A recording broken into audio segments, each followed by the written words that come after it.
1994 में Bill Gates ने 250 करोड़ रुपए की एक किताब खरीदी जिसका नाम है कोडेक्स लेसेस्टर, जिसकी आज की वैल्यू है 400 करोड़ रुपए।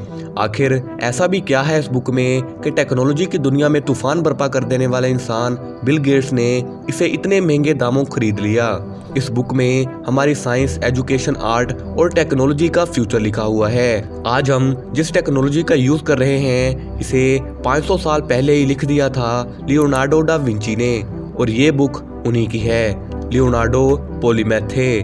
पॉलीमैथ उसे कहा जाता है जो इंसान हर फील्ड में मास्टर होता है। दुनिया की सबसे मशहूर, महंगी और मिस्टीरियस पिक्चर मोनालिसा भी विंची साहब ने ही बनाई थी। आज से 500 साल पहले उन्होंने इंसान की बॉडी के 240 स्केचेस बनाए जो कि आज की मॉडर्न साइंस के स्केचेस से सेम टू सेम मैच करते हैं। तब एक्सरे और कंप्यूटर तो छोड़ो, टेक्नोलॉजी का नामो निशान भी नहीं था। विंची जानना चाहते थे कि आखिर इंसान की बॉडी बनी कैसे है, इसीलिए वो कब्रिस्तान जाते और लाश को निकाल कर उसे ऑब्जर्व करते। आज आप लियोनार्डो की दिमाग हिला देने वाली इन्वेंशन जानने वाले हो जो कि आपको आज से पहले किसी ने नहीं बताई होंगी।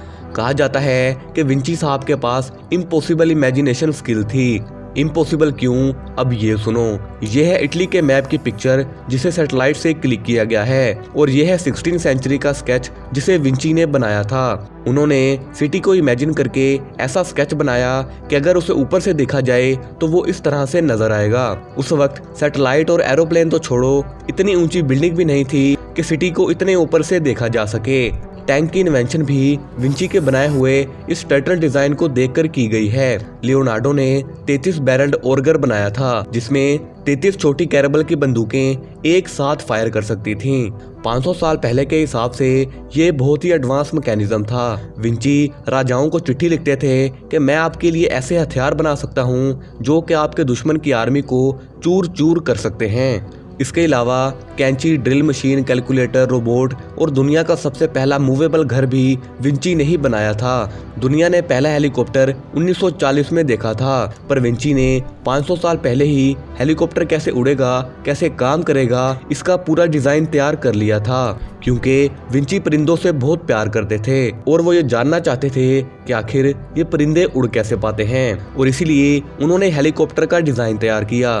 पैराशूट का क्रेडिट भी लुइस सेबेस्टियन को दिया जाता है, लेकिन अम्ब्रेला जैसे स्ट्रक्चर को लेकर उड़ते हुए इंसान का स्केच सबसे पहले विंची ने ही बनाया था। मैं हैरान तब रह गया जब 26 जून सन 2000 में निकोलस एड्रियन ने विंची के स्केच को देखते हुए पैराशूट बनाया, और उसके बाद उसने 10,000 फीट की ऊंचाई से बिना किसी सेफ्टी के छलांग लगा दी। लोग हैरान तब रह गए जब निकोलस सही सलामत नीचे उतर आए और विंची का डिजाइन सही साबित हो गया।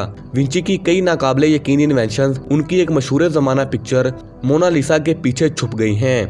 इस तस्वीर को बनाने में विंची ने 14 साल लगाए क्योंकि इसे बनाने में बाल से भी पतले ब्रश का इस्तेमाल किया गया था। सोचो, दुनिया की पहली self driving car Elon Musk ने दुनिया के सामने इंट्रोड्यूस करवाई, लेकिन सेल्फ ड्राइविंग कार विंची ने आज से 500 साल पहले ही बना दी थी जो कि गियर सिस्टम पर चलती थी।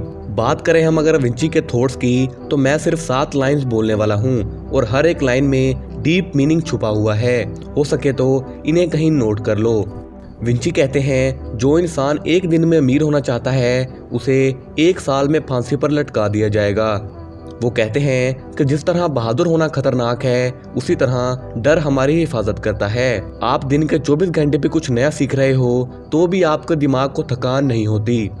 विंची कहते हैं कि वक्त उसके लिए लंबे वक्त तक रहता है जो उसका इस्तेमाल करना जानता है। वो कहते हैं कि खूबसूरत तरीके से गुजारी गई जिंदगी लंबी होती है। काम के ऊपर वो कहते हैं कि सिर्फ काम करने की तड़प होना ही काफ़ी नहीं होता, काम करके दिखाओ। लास्ट और मेरी सबसे फेवरेट लाइन कि कुदरत कभी अपने रूल्स नहीं बदलती। विंची ने कभी भी मैथ, साइंस, आर्ट को अलग नहीं समझा। वो कहते हैं कि नॉलेज को कैटेगरी में बांटा नहीं जा सकता। आप देखोगे कि उनकी इस नोटबुक में कहीं हथियार की पिक्चर है, कहीं इंसानी जिस्म की और कहीं फिजिक्स के एक्सपेरिमेंट लिखे हुए हैं। विंची ने 7 ऐसे प्रिंसिपल बताए हैं कि अगर कोई आम इंसान भी इसे अपना ले तो वो भी रिकॉर्ड तोड़ देने वाले काम कर सकता है। नंबर 1, क्यूरोसिटा, कि इंसान को क्यूरियस होना चाहिए है। किसी नई चीज़ को जानने की तड़प उसके अंदर हर वक्त होनी चाहिए है। नंबर 2, डिमोस्ट्रेजियन, नॉलेज तो आपने ले लिया है, लेकिन उसे रियल लाइफ में एक्सपेरिमेंट करके टेस्ट करना कि ये काम कहाँ आता है। नंबर 3, सेंसाजियन। अपने सेंसेस को लगातार तेज करना, यानी कि होश में आना, कॉन्शियसली अपने सेंसेस को शार्प करना और लेज़र शार्प फोकस बिल्ड करना। नंबर 4, सुफूमेटो। अपने अंदर के सवाल करने वाले बच्चे को जगाना। क्रिएटिव लोगों में कन्फ्यूजन को झेलने की ताकत सबसे ज़्यादा होती है। उलझने आम इंसान को सताती रहती हैं, लेकिन क्रिएटिव लोग इनसे दोस्ती कर लेते हैं। नंबर 5, आर्ट एंड साइंसिया, यानी कि आर्ट और साइंस का बैलेंस बनाना, लॉजिक और इमेजिनेशन का कॉम्बिनेशन बनाना, अपने दिमाग के लॉजिकल और इमोशनल दोनों साइड्स को यूज़ करना। नंबर 6, कॉर्पोरेलिटा। विंची कहते हैं कि अगर आपको अपने दिमाग का पूरी तरह से इस्तेमाल करना है तो अपनी बॉडी को फिट करना होगा, स्पोर्ट्स, जिम और डाइट वगैरह। नंबर 7, कनेक्शन, यानी कि कनेक्शंस। इसको अगर आपने मास्टर कर लिया तो आप एक जीनियस हो। दुनिया शानदार तरीके से एक दूसरे के साथ इंटरकनेक्टेड है। जो इंसान दो अलग अलग चीज़ों में जितना अच्छा पैटर्न नोटिस कर सकता है वो उतना ही जीनियस है। फॉर एग्जाम्पल, ये पिक्चर देखो, एक तरफ इंसान का फेफड़ा है और दूसरी तरफ दरख्त, दोनों की बनावट कितनी सेम है। नंबर 2, जैसे ये दिमाग और अखरोट, ये तो सिर्फ एग्जाम्पल्स हैं, पैटर्न आपको हर जगह मिलेंगे और ये चीज़ विंची में सबसे ज़्यादा देखी गई है। वीडियो अच्छी लगी हो तो वीडियो को लाइक करके चैनल को सब्सक्राइब जरूर से कीजिएगा। मिलते हैं अगली वीडियो में, तब तक के लिए अपना और अपने प्यारों का ख्याल रखिए। अल्लाह हाफिज़।